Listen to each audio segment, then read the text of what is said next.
There is so much at play in any New Hampshire primary, but in this cycle, we have variables we've never seen before, like the potential candidacy of Governor Chris Sununu.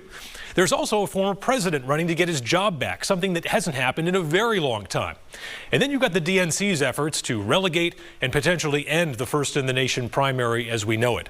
If this was weather forecasting, it's like 2 or 3 entirely new mountain ranges suddenly popped up in New Hampshire, scrambling everything we know about how things usually work. Let's focus on that Republican primary first. Some have referred to Governor Chris Sununu as a favorite son kind of candidate if he runs.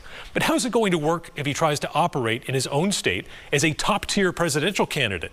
Sununu has succeeded in part because of his innate grasp of the rhythms and nature of life in New Hampshire, which tends to be modest and small scale. If he runs, he's going to need to figure out how to scale up that approach and still find success. But let's envision a scenario in which Sununu does get in and skyrockets to the top of the polls, at least here in New Hampshire. This would, of course, be a positive development for him. But if it looks like Sununu is in a position to close out the competition here, other candidates could make the completely rational decision to just pull out of New Hampshire altogether and dedicate valuable campaign resources elsewhere. It should be noted that right now, the polling indicates Sununu is nowhere near poised to play the spoiler in this primary. Okay, let's talk about the biggest name in the mix, former President Donald Trump. He's generally the polling favorite right now, and that's not always the best place to be 10 months out from the primary, but this isn't just any frontrunner. This is the former President of the United States, a man who completely upended GOP politics.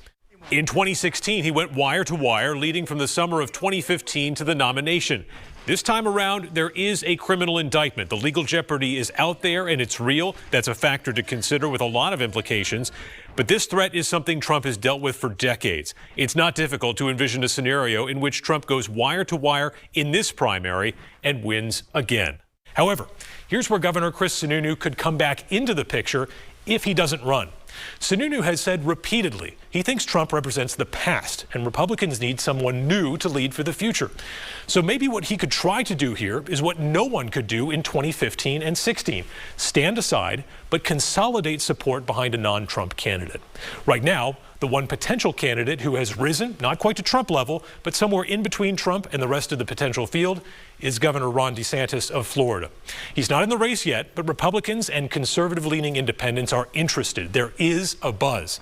In fact, if there's a primary candidate comparison for DeSantis, it's this individual, Barack Obama.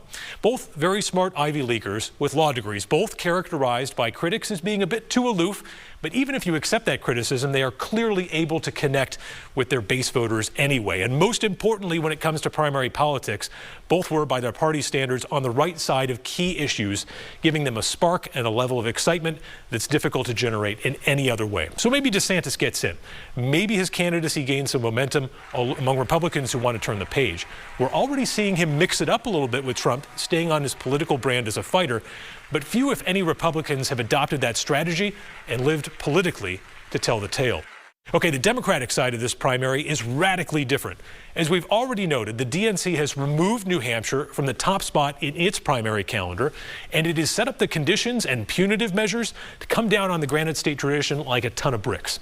Again, the DNC can't stop New Hampshire from holding its primary, and it can't stop this state from going first, but it can punish Democratic candidates who campaign here by barring them from sanctioned debates. It can refuse to recognize the results of the primary, and it can deny the state party seats at its national convention. There are two distinct scenarios in the Democratic primary if President Joe Biden does decide to run for re-election, as many expect. Either he's going to be on the ballot here or he's not. If he's going to follow the DNC rules he proposed, he'll just ignore New Hampshire altogether. But it's possible Biden could throw a curveball and decide to put his name on the ballot anyway.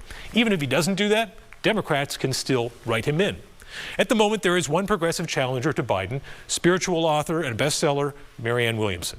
She got a nod from Bernie Sanders when she got in and launched her campaign. He said he expected her to raise important issues in her candidacy. Others could join the contest, but even with the DNC drama, this primary could have a similar feel to other intra-party challenges to sitting presidents we've seen in the past. Like in 1992, when conservative firebrand Pat Buchanan took on sitting President George H.W. Bush. President Bush didn't really engage with Buchanan in New Hampshire, and Biden could do the exact same thing here with Williamson.